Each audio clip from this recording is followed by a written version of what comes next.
In 1942, the desert did not care who wore which uniform. The outpost sat alone on a rise of sun-cracked ground, nothing around it but dunes and heat that bent the air into wavering shapes. It had once been important, a supply stop, a radio link, a dot on a map with meaning. By the time the war shifted north, it was forgotten, left behind with 6 soldiers and a radio that hummed more than it spoke. Orders still came once a day, brief and meaningless. Hold position, maintain readiness. No one explained what they were supposed to be ready for. Days blurred together.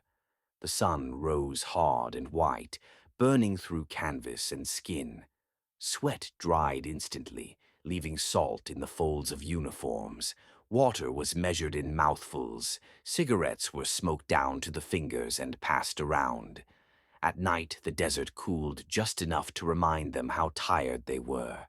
Silence ruled everything. It wasn't the peaceful kind.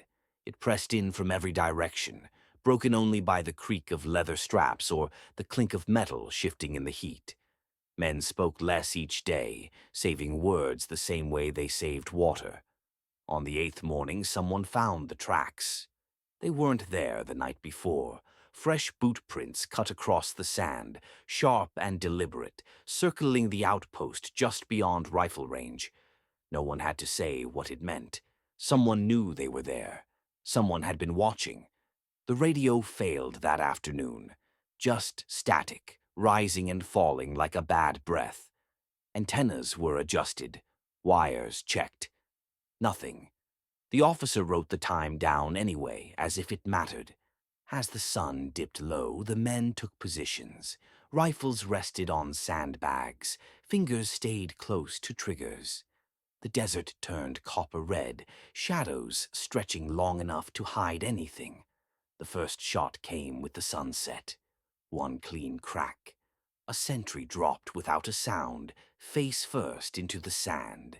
Then the desert erupted in scattered gunfire, not a charge, not a rush. Just enough shots to remind them they were surrounded. Muzzle flashes blinked from the dunes and vanished before anyone could aim back. They fired sparingly. Every round mattered now. Darkness made everything worse. Shapes moved where there were none. Wind carried sounds that weren't real. Every man imagined footsteps behind him. The enemy never pressed in. They waited, let fear and thirst tighten like a rope. By midnight, the canteens were nearly empty. Ammunition piles looked smaller than they should have. The heat from the day still clung to the sand, burning through knees and palms. Just before dawn, the officer gathered them. No speeches, no heroics, just a decision that would end it one way or another. They destroyed the depot.